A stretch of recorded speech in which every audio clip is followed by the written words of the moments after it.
Hi, it's Tim Hagen from Progress Coaching, and welcome to another episode of Coaching Conversations. And I wanted to make you aware of something very cool that we're doing on a subscription basis, and we'll put a link in each one of our episodes. But every Wednesday, we're going to be doing what we call an audio podcast workshop. That workshop will be roughly about 14 to maybe 20 minutes per episode, with each month having a theme from a coaching model, using feedback strategically, to coaching self-awareness, and so on. So if you could, look in the body or in the content description of each episode, and you will see a link where you can join this subscription. These are literally 4 workshops every month, teaching specific strategies to address a particular area of workplace coaching, as it relates, again, to things like awareness, motivation, teamwork, and what have you. Here's the cool thing. It's only $10 per month, and each month you will get a handout that we will follow along with. So we also give you a tool for you to take notes as we go through each episode. We hope you'll check it out.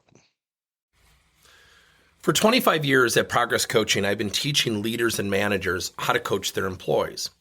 We teach a methodology, we provide assessments, we do it in group coaching, we have online versions, we have a whole plethora of choices for leaders. And something hit me, and I think it hit me when I read the book Insight by Tasha Eurich. Now, I've cited this on a lot of my podcasts lately, and Tasha wrote a book called Insight, and it talks about self-awareness. One of the most amazing things about her book is its application to what we teach at Progress Coaching. See, for 25 plus years, I've been telling managers, coaching's a 2-step process. 1, it's getting someone to look in the mirror. That's self-awareness. Step 2, it's taking action on step 1. Yet very few people will do step 1 on their own. Now, in Tasha's work, she literally illustrates this through her research. In a survey, 95% of people said they were highly self-aware or self-aware. Through her work, she found out only about 10 to 15% of people are aware. That means 80 to 85% of people are fooling themselves. Now, what does that have to do with coaching? Well, let me give you an example. Let me give you 2 examples. Let's take a salesperson. When a salesperson hits his or her numbers and you ask them, Julie, boy, you had a great year. How come? That sales rep tends to talk all about themselves. Next year, Julie has a down year. She's at 85% of goal. And you look at Julie and say, Julie, what happened? They start to mention things, many things, outside of themselves. Well, the market was bad. The industry was down. Our marketing department had an off year. The same thing happens with employees. When an employee gets called into the boss's office, first, where I think we make a huge mistake as leaders, we've cultivated this fear of, what did I do wrong? Why is that? Because that's what we do. Yet often, a boss can be very well-intentioned to provide feedback that is thoughtful and professional. And I cannot tell you in 26 years how many times I've seen employees walk out of an office, roll their eyes, go to 2 or 3 coworkers, and have the coworkers say, what happened? And it becomes this theatrical spin of, well, he attacked me and it was so unfair and I'm just over it. And we theatrically react to the feedback that was provided. So it brings us to this master lesson. If you're a leader or even an employee, and what I mean by that, even an employee, is I hope you get something out of this. So it's really dedicated towards understanding why this occurs. So before we get into why this occurs in the workplace, let's look at people before they get to the workplace. So let's take high school. High school is very subject matter heavy. History, English, trigonometry, calculus. Our kids are learning subjects. They're learning content. Nothing wrong with that. And I've coached for 30 years in volleyball. I've never been in the school system as a teacher, so I have a fondness. I have a respect for teachers. Yet I think the curriculum is lacking. So let's take high school kids. So often when our kids are not playing as much as they'd like on a team, or they didn't get the star role in the play, or whatever the case might be, or maybe even got a lower grade than they should have, often, very often, parents will go in and complain to the teacher, to the coach. Think about that just for a second. Because I'm going to tell you something that happens not a lot, but it epitomizes part of the problem. When you, as a parent, go and fight for your kid, you're teaching them, you don't have to fight, let me do it. May not be your intention. Now, here's what makes it even worse. Youth Sports, the Positive Coaching Alliance reports, the number one thing that kids hate about youth sports, when it's all over, what was it? The drive home with the parents. Because what the parents do is they say, you played pretty well, but, and then we unload 20 things they need to do by the time we hit our driveway. So guess what happens when they get to the workplace and they start hearing feedback? It's a trigger. It's like, here we go again. Now, let's go to college. College can be, not for everybody, somewhat of a free-for-all. This is where they learn adulthood. Really good stuff. Yet, a lot of the curriculum, a lot of the subjects being taught are content-driven, subject matter-driven. Now, you must be wondering what I'm talking about with subject matter-driven. I am not in any way putting down the following subject.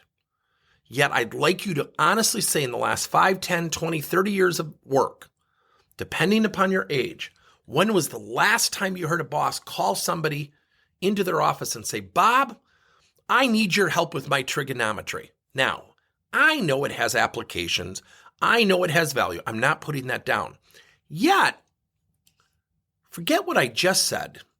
And now, let me share with you a thought and ask yourself if this resonates with you. Most bosses, when talking about employees, won't bring up things like history or English or algebra or calculus.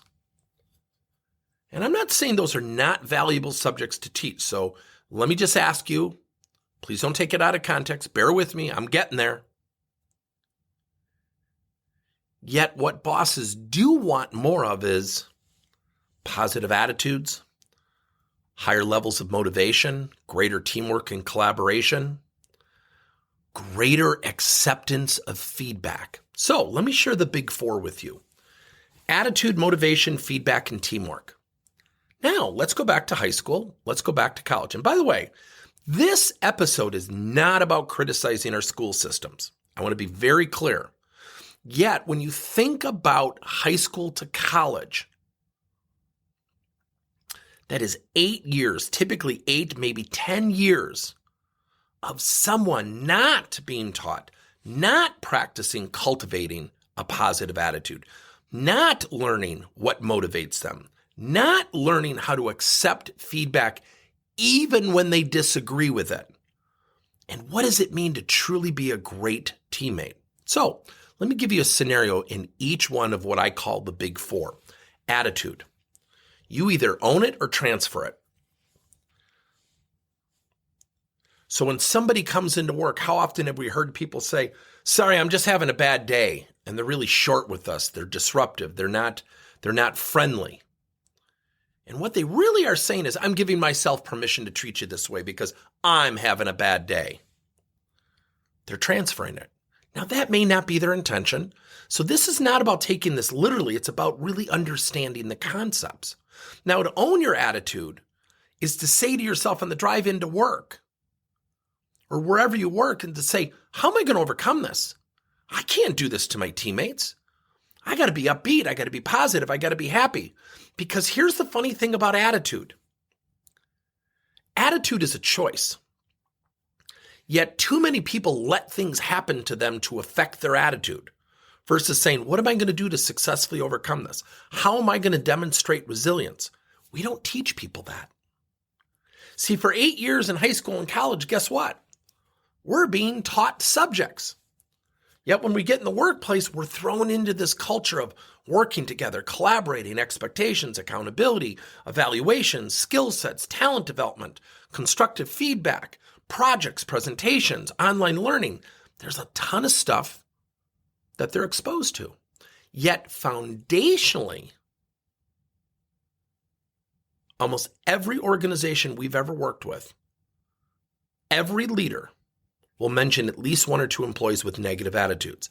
Those one or two negative attitudes can affect the rest of the team members. Now, let's talk about motivation. Let's talk about what really motivates people. See, here's the funny thing.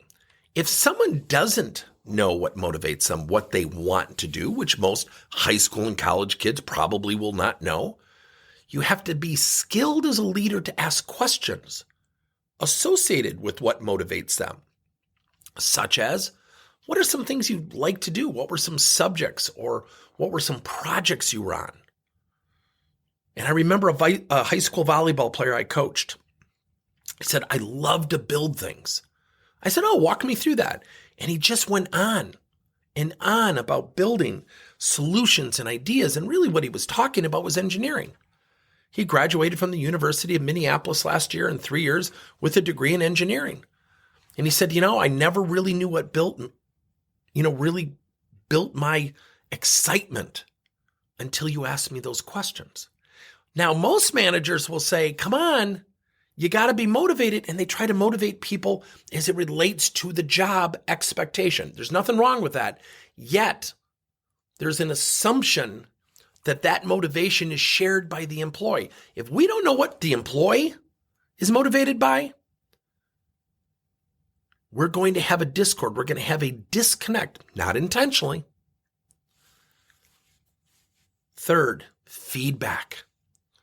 Most people do not have a positive relationship with feedback because so often feedback in high school and college is punitive. Now, I know that might rub some people the wrong way. Let me explain. Rarely will you have a college professor, just due to size of classes probably, call somebody in and say, man, you're doing a great job. They typically call you in and say, you're falling behind, you're failing the class. Now, I don't know, in my 30 years of coaching volleyball, a kid ever coming up to me at practice saying, Coach, I'm going to be late. The principal called me in because he's really proud of me. Now, we're dealing with high school kids. They'll take things out of context and spin them to their own advantage. I get it. Yet, have we taught them the value of feedback? Have we taught them that is an incumbent responsibility of them to accept the feedback thoughtfully and professionally, not to agree or disagree? See, what happens when people get feedback is we go into agree or disagree mode. We start to validate or invalidate the feedback. See, while somebody is giving us feedback and they say, John, you're late, you're not collaborating, you're not working well with others, the first instinct we have is right or wrong. And if we think that our boss or the person providing the feedback is wrong, we start to disconnect. We start to disengage. We don't notify them. We don't look at our boss and say, Bob, I need to slow you down. I'm starting to disconnect. Now, I bet you're laughing right now. Wouldn't it be hilarious if an employee said, boss, you need to slow down. I'm really feeling disengaged. What happens is it just happens. So, what can we do about it? This is going to come off so trite and so simple. Ask people, what's the best way to give you feedback? And people look at you like you're nuts. Yet the question builds trust. And someone will say, well, what do you mean? Well, I want to provide you feedback, both positively and constructively in a way that you will accept it professionally and thoughtfully. I could email you some bullet items we're going to talk about so you can mentally prepare, put yourself in a great mood to accept what I'm going to say professionally and thoughtfully. I'm not always asking you to agree with me. Just accept it and reflect and ask yourself what parts of the feedback you can utilize and successfully embrace, here's the amazing thing about that approach. You've planted a seed. You've planted a trigger. It's exactly what's going to happen. I've had some employees say, sometimes I just don't think fast on my feet. I'd like to be able to reflect and come back. I'm like, awesome. So sometimes my feedback with people is two parts. I provide, they come back and share their reflection. Yet when you get people to author their reception of feedback, they become more receiving. Number 4, if you don't have this, I would encourage you to do this. The definition of great teamwork. We teach something at Progress Coaching called Define and Coach. Have a definition and then list the attributes and actions people need to exhibit to support that definition. Most people do not, as a leader, have a definition of teamwork. So let me go back to my high school volleyball days. I would always say a great teammate is, and I'd fill it in, and I'd change it every year. And I always ended it with the following. Guys, you're always going to have a battle of me versus we. Always, every day, every practice, every match. Me is M-E. It stands for my ego.